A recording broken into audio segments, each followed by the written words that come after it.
Okay guys, welcome to my shop. Today I'm going to show you how I used pulleys, chains, and winches to mount my CNC to save room in a small shop.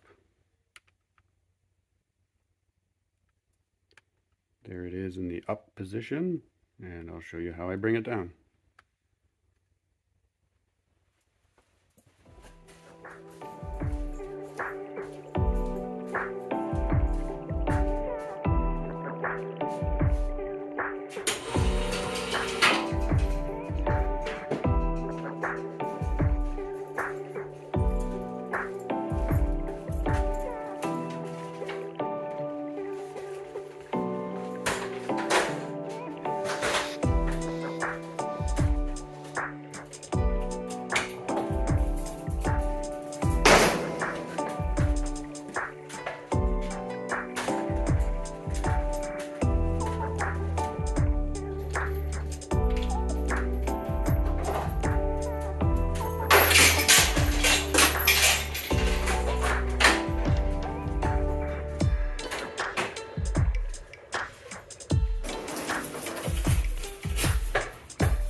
So here's a better look at the pulley system, and I'll show you how I put it back up.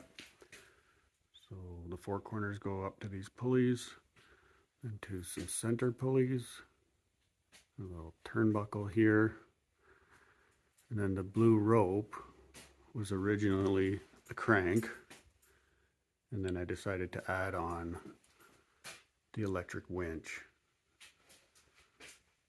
to here.